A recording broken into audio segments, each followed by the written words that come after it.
We all want a business like Netflix or Amazon Prime. Businesses where once a customer engages with them, it becomes automatic and a part of their lifestyle from then on. But how do you build that forever transaction? I'm Robbie Kelman-Baxter, and I have been studying subscription and membership models for nearly 20 years. In this podcast, my guests and I share the secrets and strategies of the membership economy. Join us for Subscription Stories, true tales from the trenches. We can learn a lot from subscription businesses that experiment with different revenue models and personalization. Organizations with too many offers risk overcomplicating things with competing goals. I'm talking about companies with multiple revenue streams, different promotions, pricing options, and tiers, or a combination of subscription, one-off transactions, and advertising. But increasingly, we're seeing examples of organizations incorporating multiple revenue streams successfully. For example, in news, fitness, streaming media, and e-commerce. Today's guest, Trevor Kaufman, is an expert on subscriptions, personalization, and digital experience. He is the CEO of Piano, a digital experience platform that helps organizations launch products and programs faster, strengthen customer relationships, and drive personalization at scale. Piano recently released their annual subscription performance benchmark report.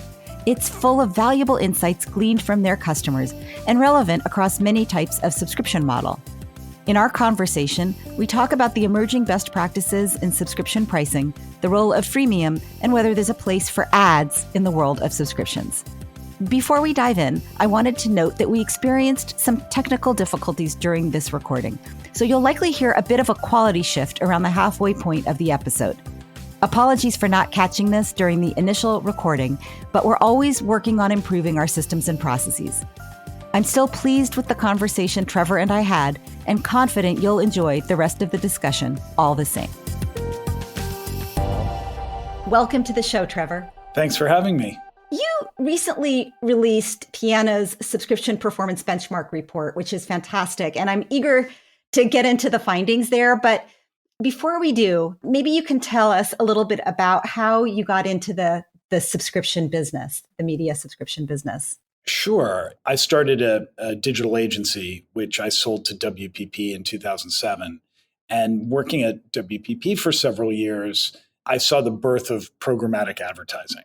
And it became clear that the biggest problem that I think needed to be solved on the internet was the business model for content and for journalism. And so it was clear to me that with the advent of advertisers buying audience rather than buying adjacency, right?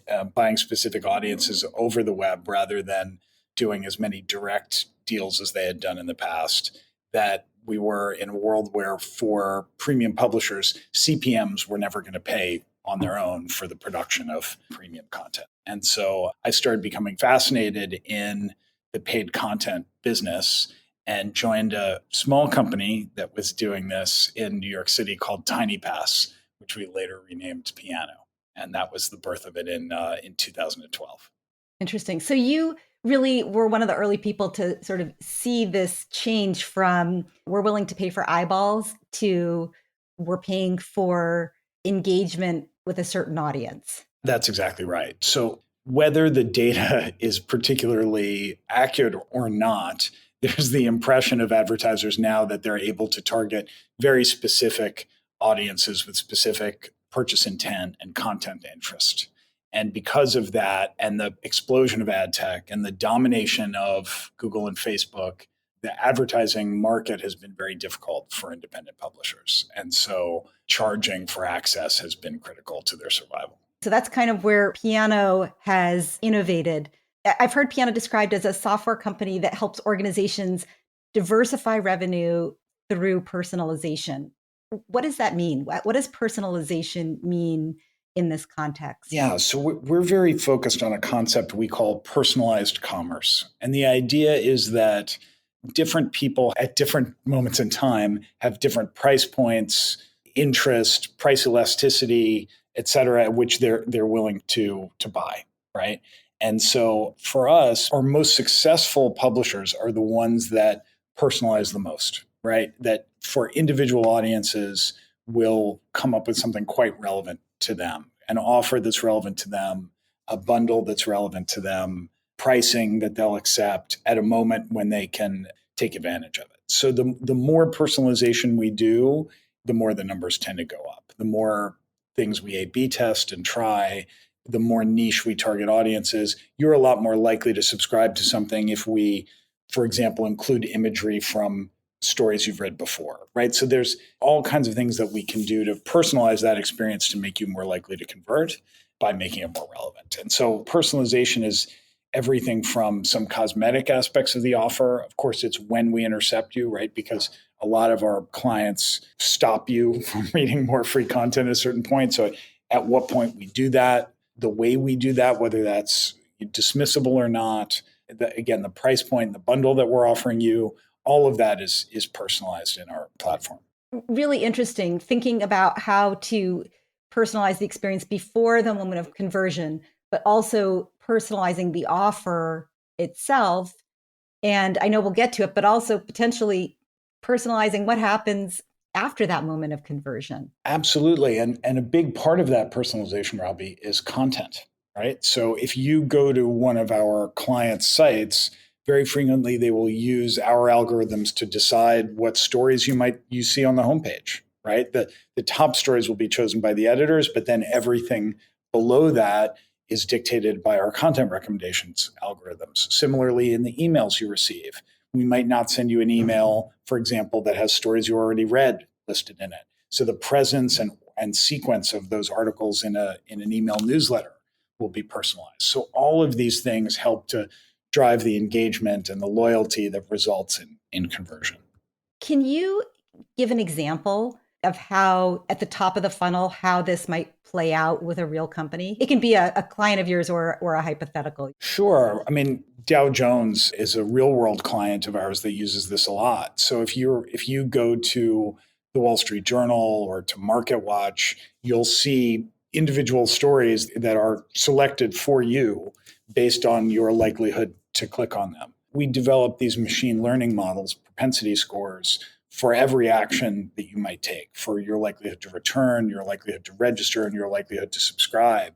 And most of our clients will use those audience segments with different propensity scores so that they won't show you a subscription offer until it seems like you're likely to convert, right? And that maximizes their advertising revenue from showing more pages to people who wouldn't subscribe anyway, and their subscription revenue by intercepting the people who are likely to accept the offer. You noted in your research that there were some interesting learnings at the top of the subscription funnel in the moment of conversion. One of the things that I took away was this idea that the time it takes for conversion in an organization's first year of offering subscriptions is much shorter than that in the second year. So for example, if let's just say that newspaper X had not historically offered online subscriptions, and they, on January 1st of 2019, started offering it, that first year, the time to conversion would be shorter than in 2020. It's actually the reverse, I believe, Robbie. I think in your second year, the amount of time to convert compresses. Oh, what's going on there? Well, what's happening is a couple of things. So first of all, there is a myth that what happens when you launch a subscription offering is at first you're going to convert the most loyal users, and then you'll have sold to all of them,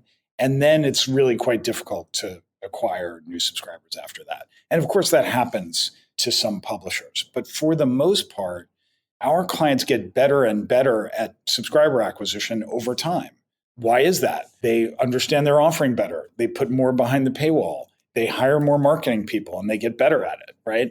They leverage more parts of our platform to do things like gift subscriptions or site licenses or, all kinds of clever price promotions and 2-year subscriptions, all kinds of different variations. Things we have a kind of frictionless purchase with Apple Pay in the browser where you don't have to register or choose a plan or anything. So as they leverage more of those things and get better, they are able to convert more quickly. It's also true that the audience understands the rules a little bit better over time. So they know it's a subscription site, they know what the offering is, And the audience gets a bit smarter about it as well. And so the conversion comes a little faster in later years. So the myth of the low-hanging fruit is just that, it's a myth. Well, I think there is low-hanging fruit, but the question is there a limit to it, right? So what we find pretty frequently is the loyal audience, quote unquote, in month one might not be the same people who are loyal audience in month 15, right? Because if you think about it from your own consumption patterns, there are probably websites that you go to a lot and then you sort of forget about them for some period of time. And then maybe 6 months later, you go back again and start developing a habit of going there again. That's pretty typical, right? So the idea that there is one loyal audience, which is this finite pool that when you've exhausted them, you're out of luck, isn't quite true. You're making new loyal audience members all the time, at least in publishing, right? So there's always a new group to fish from. You also talked about a concept of last touch attribution and first touch attribution. My experience has been that a lot of organizations don't track this at all, but that it could be something useful to consider. Can you talk about what you saw in terms of these two metrics and what their role might be in a subscription business model? So I think the attribution model, we look at tons and tons of different factors, right? We look at time of day and what browser you're on and your geography and how deeply you scroll through articles. We look at all of these things to try and get some indication of your propensity to subscribe. And one of the things we look at is this attribution model of when we first saw you, what article did you come in on? What link did you click to get to the site? And then we also look at what did you click on right before subscribing? What sort of pushed you over the edge? And of course, what you see in the first touch is very interesting because it really winds up defining a lot about who you are as a user with regards to the product. So for example, if you go to a website quite heavily and then you subscribe, you are much less likely to churn than someone who goes to the site relatively infrequently and then subscribes, no matter what the visit behavior was during the subscription term. Right.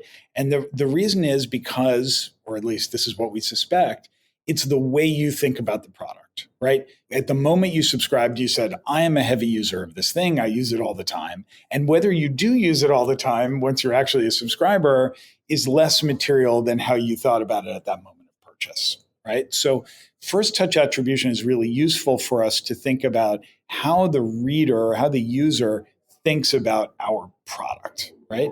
Last touch attribution, we really think, okay, what are the things that people say, I must have this particular thing and drives the most conversion from a last touch perspective. So it's like two different flavors of the same thing, but they're both somewhat illustrative to say, how do people find us and then what pushes them over the edge to buy us? So that the how did they find us helps you know, A, good sources of future leads, but also B, what those people are expecting and what brought them there. And the last touch attribution tells you, because that's the last thing they do before they agree to pay. That's exactly right. So where did they go? What was it that they were trying to do that led to them paying? And I think it's really interesting, your point about usage even before they subscribe being an important indicator of satisfaction later and retention later. There's a lot of controversy, I think, about how much you should give away for free before you charge somebody for a content subscription. Yeah. What have you seen in terms of your data and your research, and also anecdotally, because I know you talk to a lot of different kinds of companies about the role of freemium and the role of free trial. And when you I always say, if you know what it tastes like, you don't get any more. But there's also something to be said about freemium as a way of driving new behaviors and building a habit that proves to them that it's worth paying for. Our clients, I think, don't necessarily think about it in the same way as some other industries do. So, and what I mean by that is, I think when you were just describing a free trial and a freemium model, you were thinking about how do I expose the user to this product as effectively as I can, right? Mm-hmm. In media, of course, they're monetizing the free trial process because they're showing you advertising during that period. Of course, it is a relatively small percentage of people who view more than one page on any given website in any given month, right? So you're really talking about this kind of smaller, more loyal part of the audience when you think about a paywall model. We almost universally, publishers will start with a looser model and then tighten it over time. So we've all kind of experienced the New York Times sort of phenomenon where you used to get 20 articles a month for free, and now I think you get one or two, right? And of course, the New York Times is a lot more prosperous as a result. At first, we had all these clever rules that would drive paywalls where we said, okay, you get 5 per month, except if you've come from Facebook or whatever the rules would be. Then that migrated to this propensity model that we see much more frequently now, where we're intercepting people after a certain number of pages or when they're ready to subscribe, whichever comes first. And then lastly, now we actually know the impression level ad revenue that an individual user generates. So I can literally say, Robbie Baxter saw these pages. There were exactly this many ads from these advertisers on each page. Each one was worth exactly this much to tally your value. And that enables us to do really clever yield management between the advertising, the free page views and the advertising there and you being a subscriber. And we're using that now is our kind of next step, is using that to decide when to sort of cut off somebody's free views. But for the most part, most of our clients feel like an article or two is enough for you to understand what the product offering is, right? Because you're seeing headlines, you're seeing little snippets of description, you're seeing photos. You probably don't need to read all that much to kind of understand what the Wall Street Journal is about, or what's on BBC's website. Right. I like to tell this story. My sister used to work at a frozen yogurt store with her best friend, and people would come in for free samples all the time, as I'm sure you know, and they would say, "Ooh, I would like to try the vanilla, please." Right. And, they were used to getting this big sample that was almost like their own, ice cream cup. And my sister's friend, who's pretty sassy, would say to people, she's like, "It tastes like vanilla. If you like vanilla, you'll like it." And I sort of feel like the New York Times is kind of like vanilla. Like, if you like vanilla, you'll like the New York Times. We all know what it is. There's very few people who would say, "What is this New York Times you speak of?" But I think what you're saying that's really fascinating to me, and that I've been really trying to get my head around, honestly, is that it's not just, your trial, your freemium. It's not just what does it taste like. It's not about what I always used to say, credibility and relevance. Is this good quality news? And is it the kind of news, stories, and perspective that I value, right? That's why I need to read a couple of articles to say, yeah, this is the kind of stuff I want to read, and I do think it's good, or this is not what I want to read, it's not good, and then you're done. You've had your tiny taste of vanilla and you know what it is. But you're saying there are, I think, if I'm getting this right, 2 other reasons to offer free on an ongoing basis in the world of publishing, in the world of media content. One of them is it might take some people longer before they form the habit and say, like you said earlier, yeah, I do actually read the New York Times every day. I do actually go there first. I do prefer their content. I should probably subscribe, right? So there's that behavior change. That's a good reason beyond credibility and relevance. And then there's another reason which you bring up, which is, and this has to do with also being able to track it and sort of your increasing sophistication at what is my value. So even if Robbie is not paying a monthly subscription fee, if she's looking at ads and ideally interacting with those ads, she's valuable. She's part of the product. So some people pay for our content and some people pay for our readers. And that is our blended business model. And I would love to get your thoughts. I mean, you come out of advertising, but you're very deep in kind of the world of the reader, the world of the content consumer, whether that's news or entertainment or gaming or streaming content. What's your thought about business models that blend those things? So in other words, free content that's being offered for more than just behavior change, but actually because of the ancillary revenue that's provided through the advertisements. Yeah, so there's also a thing that I should mention, which is the media websites have an enormous free trial platform in the form of social media, right? They are receiving millions and millions of people clicking on social media links every day, whether those are organic or paid. And, really many more of them are paid than one would expect because those publishers have premium advertising commitments to make where they have promised a certain amount of audience of a certain type. And if they haven't fulfilled that, they need to go buy those eyeballs and bring them back to the site through social media. So there's this tremendous, whether it's organic or paid, way that people are consuming that media all over the world on those platforms at any given time. And so the job of a publisher is this very specific arbitrage exercise of fishing for people out in social media. Talking about the blended model, for the sites who do it really well, I used to say there's no black market for copies of Vogue with all the ads ripped out, right? In a perfect world, the advertising is part of the value proposition to the reader. And there are some sites that have very relevant advertising on them. And then there are lots that have very irrelevant advertising or retargeting and things like that people get very annoyed by. But in a perfect world, you're seeing ads on that site that actually enrich the experience for you. And when that works, it's great. I think what's a shame in digital media is that with the rise of ad tech, the relationship between the publisher and the advertiser too often got disaggregated. And a lot of irrelevant advertising was appearing everywhere. And it's our hope that continues to get reconnected and that there will be more direct deals and private marketplace deals and things like that in the future, particularly with the demise of the third-party cookie, where the publisher's data about users is so critical, and that the ads will start to be more relevant to the experience.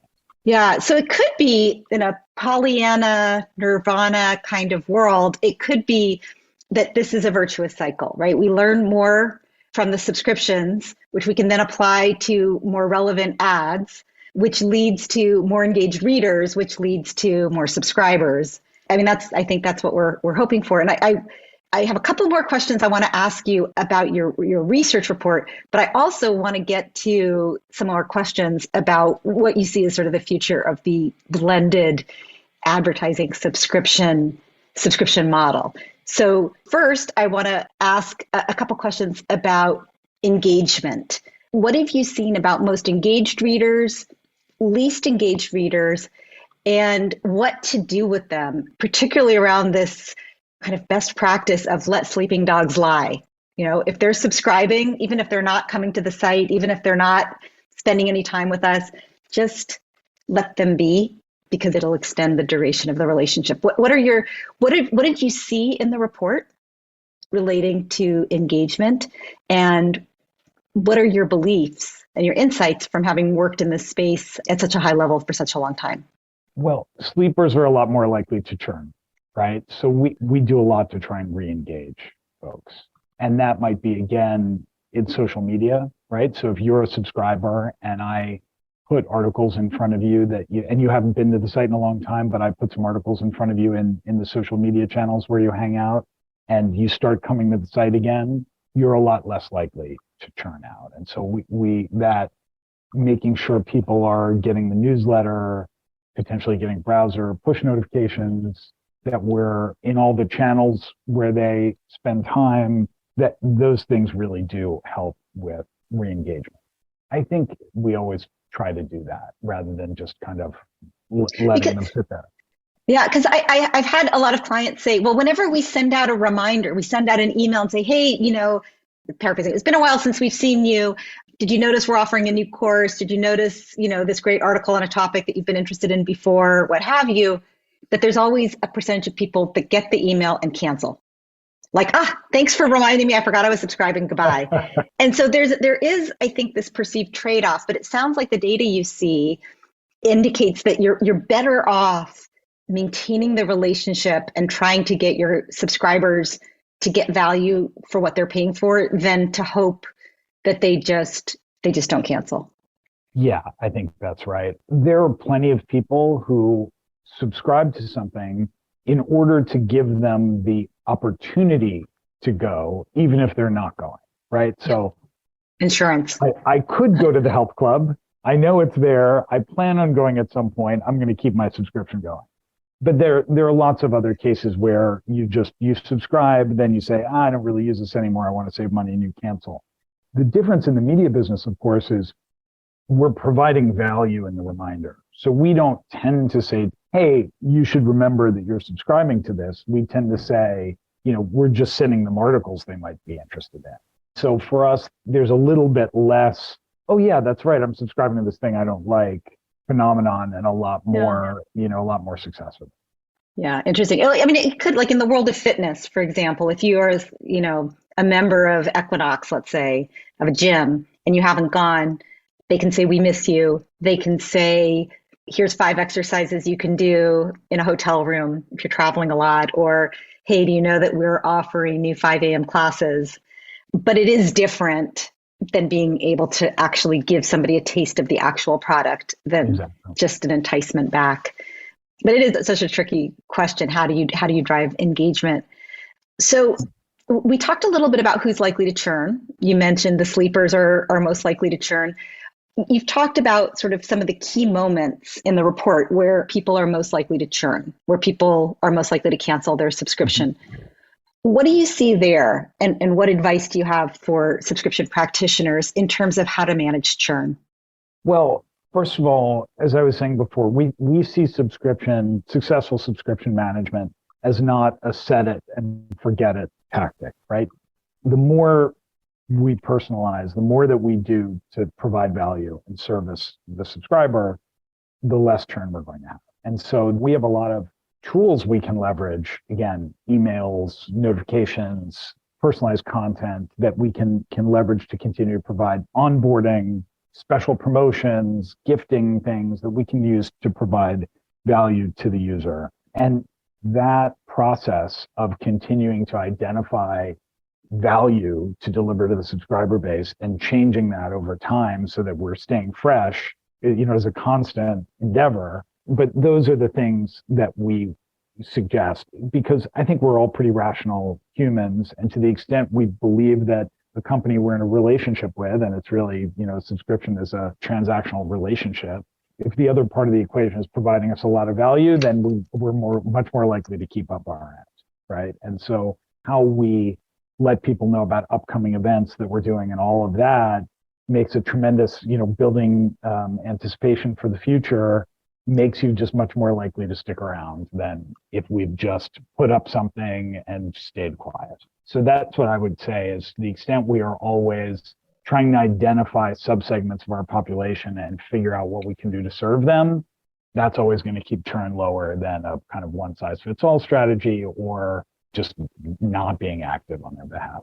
One of the things I've noticed with a lot of companies is that they focus all of their churn energy on the days leading up to renewal, like 15 days out, 30 days out, whatever, if it's an annual subscription, 90 days out.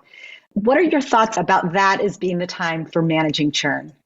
Well, of course, you want to continually be providing value to everybody, but I don't think a kind of cohort analysis and looking at people who are coming up for renewal and making sure you're servicing them is a bad idea, because, a lot of us cancel when we see that charge on the credit card statement and are reminded and think, I don't want that to happen again. I'm going to go cancel.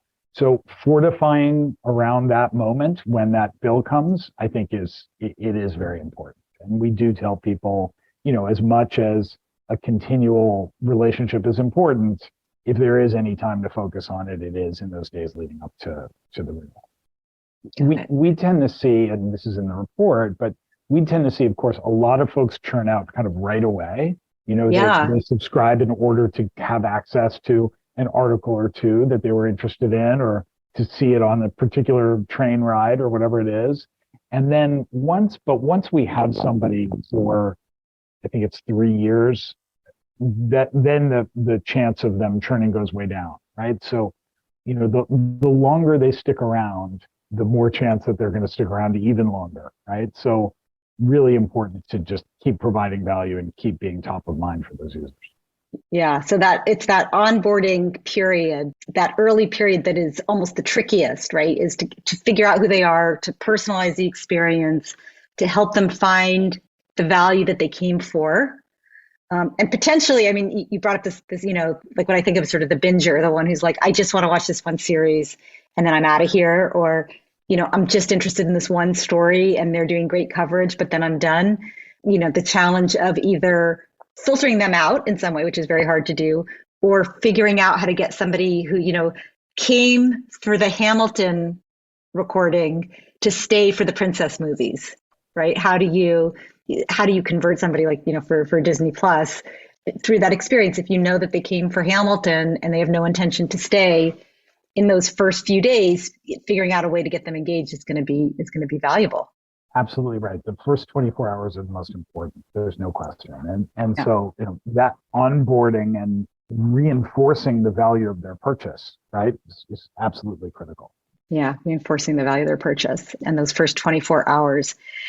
You might have seen this, that recently the activist investor Value Act Capital took a 6.7% stake in the New York Times and said they're going to push for more subscriber-only content. And the share price rose on that news. The content, a lot of the subscription content is stuff like the crossword puzzle, recipes, and now, with the acquisition of The Athletic, sports. How do you feel about this focus on softer content as a means of driving subscription revenue? Well, I think it's incredibly powerful. I think it's really differentiated. Meredith Levine is one of the smartest people in our business. And the idea that some outside investors are going to know better than she will how to run the New York Times is not necessarily something I believe. And also, I think she's been very aggressive at adding new subscription content already. I think what has surprised everyone is the success of, as you say, softer content and the value of that compared to hard news. And news has always been a bundle, right? Your newspaper was always this mix of all of these different types of content, and also a giant marketplace where you could find out what movies were playing and shows were playing and restaurants were opening. And I used to work at the New York Times myself, and I sold a section called Small Inns and Lodges that was how these little listings of how people would find Caribbean villas or fall foliage bed and breakfasts to go stay in, right?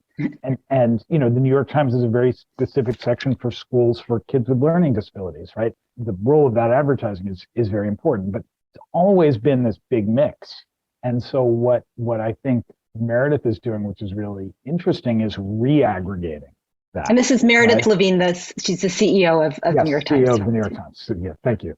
And so, now all of a sudden we have a very different form of bundle that is product advice from Wirecutter, right? Yeah. That is cooking and recipes, that is crossword puzzles.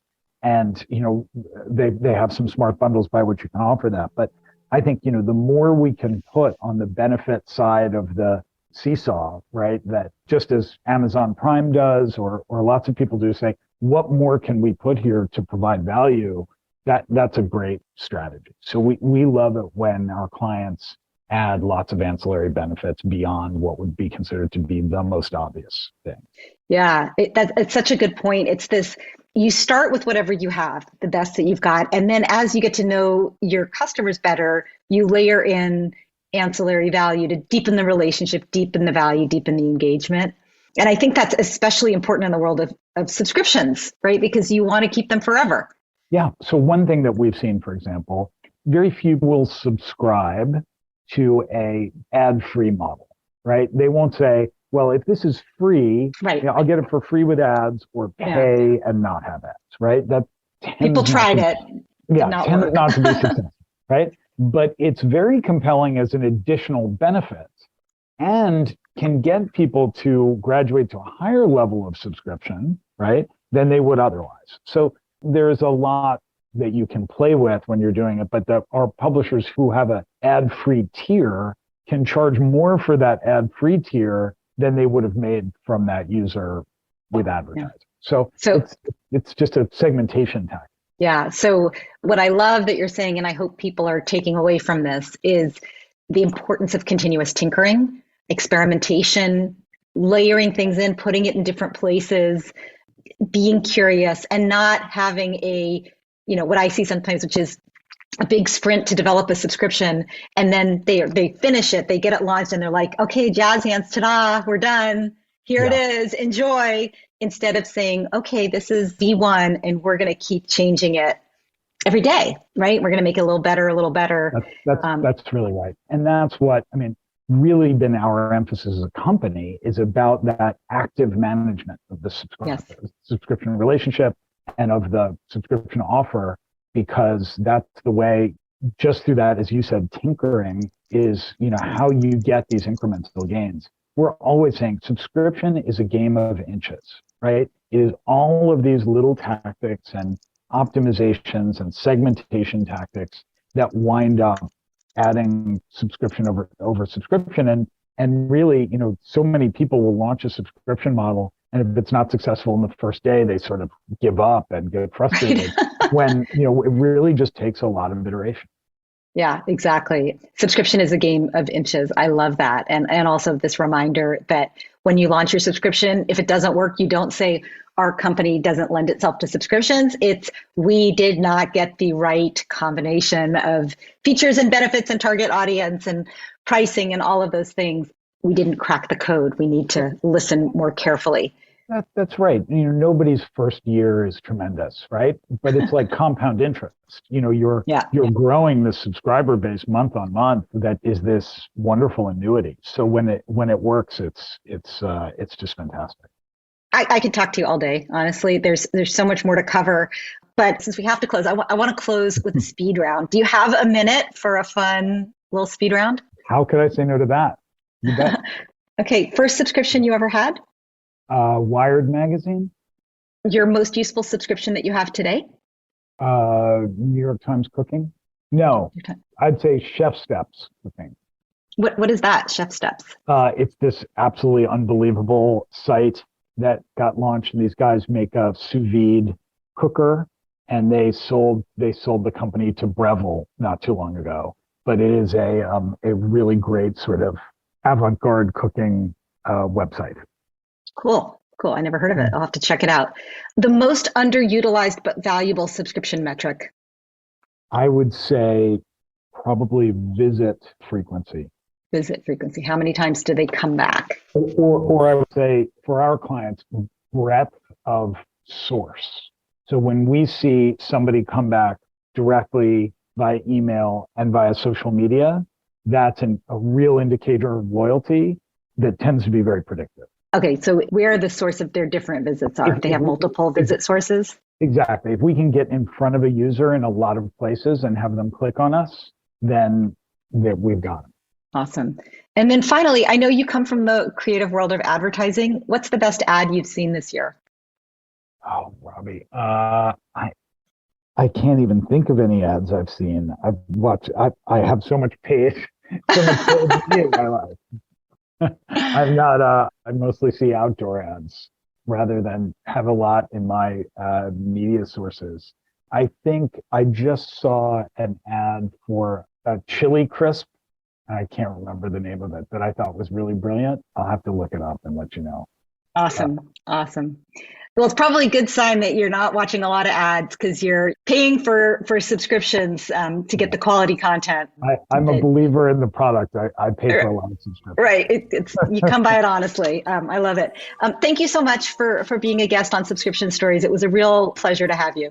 Me too, Robbie. I had a lot of fun. Thank you so much for having me. Thanks. That was Trevor Kaufman, CEO of Piano. For more about Trevor and Piano, go to piano.io. And for more about Subscription Stories, as well as a transcript of my conversation with Trevor, go to robbiekelmanbaxter.com/podcast. Also, if you like what you heard, please go over to Apple Podcasts or Apple iTunes and leave a review. Mention Trevor and this episode if you especially enjoyed it. Reviews are how listeners find our podcast, and we appreciate every one. Thanks for your support, and thanks for listening to Subscription Stories.